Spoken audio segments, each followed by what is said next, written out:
வணக்கம். இன்று தைப்பூசம். சாமி பாட்டு என்னாச்சு உனக்கு? இன்னைக்கு தைப்பூசம்ல.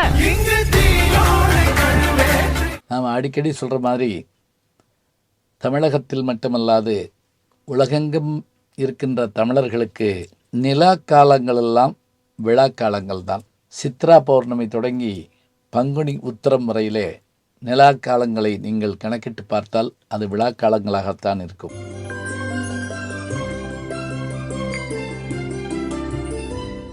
மாதங்களில் 10வது மாதமான இந்த பூச மாதம், மலையாளத்தில் பூசா என்று சொல்வார்கள். இந்த 10வது மாதத்தில் வருகின்ற பௌர்ணமி 27 நட்சத்திரங்களில் 8வது நட்சத்திரமாக இருக்கின்ற பூச நட்சத்திரத்தில் பிரவேசிக்கிற காலம். ஆதலால் இது தைப்பூசம் என்று அழைக்கப்படுகிறது. மாதம் 10, நட்சத்திரம் 8, இவை இணைகிற காலம் இந்த காலம். இந்த காலம் முன்பணி பின்பணி என்று நாம் சொல்வதைப் போல சித்திரை வைகாசி இளவேனில் என்று பருவங்களை பிரிக்கிற போது மார்கழி தை முன்பணி காலம், மாசி பங்குனி பின்பணி காலம்பாங்க.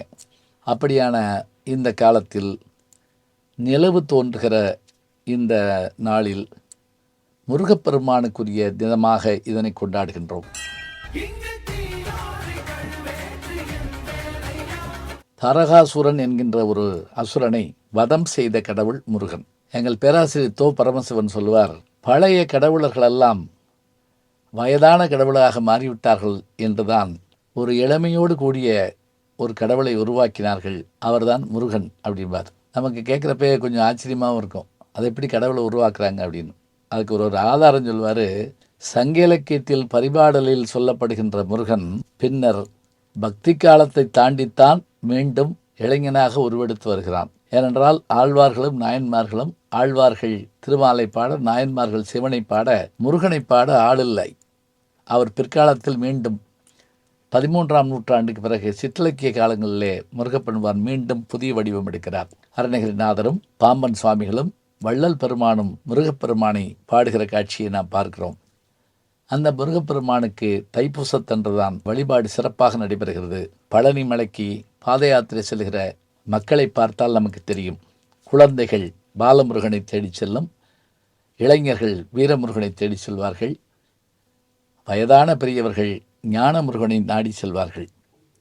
முருகன் அவனுடைய அருளால் தான் அவ்வையிடம் பாடல் நமக்கு கிடைத்தது, அருணகிரியிடம் நமக்கு பாடல் கிடைத்தது, வள்ளலாரிடத்திலே தமிழ் கிடைத்தது, நக்கீரரிடத்திலே திருமுருகாற்றுப்படை கிடைத்ததும் முருகனுடைய அருளால் தான் என்று நாம் பார்க்கிறோம். இந்த தைப்பூச திருநாளில் தான் சதுரகிரி மலையிலும் சரி, திருவண்ணாமலையிலும் சரி கிரிவலம் வருகின்ற அந்த காட்சியை காணுகிறோம். மதுரையில் இந்த தைப்பூச திருநாளில் தான் திருமலை மன்னர் தன்னுடைய அரண்மனை கட்டுவதற்கு மண் எடுத்த இடம் பெரும் பள்ளமாக, அந்த பள்ளத்தை நீர் நிறைந்திருக்கின்ற தெப்பக்குளமாக மாற்றினார்.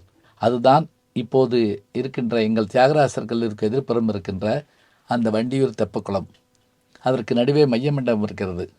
இந்த தெப்பக்குளத்திலே சொக்கநாதரும் மீனாட்சியும் வந்திருந்து இந்த திருநாளன்று தெப்பத்திலே அவர்கள் ஊர்வலம் வருவார்கள். அதாவது நீரிலே வருவார்கள். நிலத்திலே வந்தால் தேரிலே வருவார்கள், நீரிலே வரும்போது தெப்பத்திலே வருவார்கள். இப்படியான அந்த காட்சி அற்புதமாக இருக்கும். வலம் வருகிற போது நிலவு ஆகாயத்தில் தோன்றும். லட்சக்கணக்கான மக்கள் பார்த்து ரசிப்பார்கள்.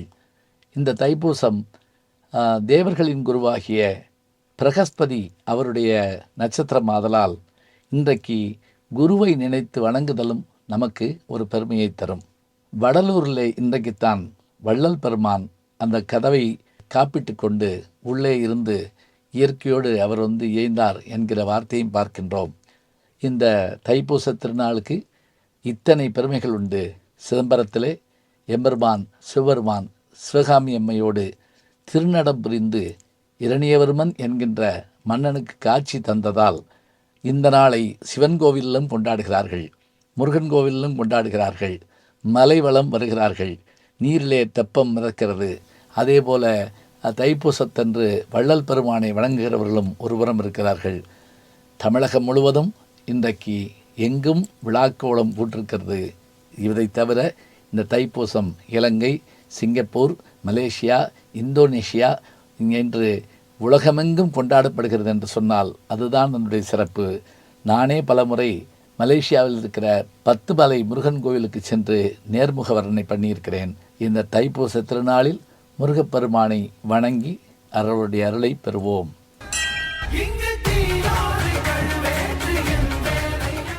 நாளும் நல்ல தமிழ் கேட்க முனைவர் ஞானசம்பந்தம் அவர்களின் கேளுங்கள். அவருக்கு மூத்த ஒரு ஞானசம்பந்தம் இருக்கார், அதுவும் பிரமாமான தமிழ், அதையும் அவரே சொல்லுவார். கண்டிப்பாக கேளுங்க, நான் கேட்டுட்டு இருக்கேன்.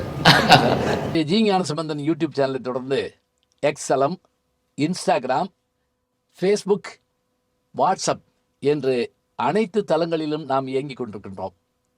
நீங்களும் எங்களோடு வாருங்கள்.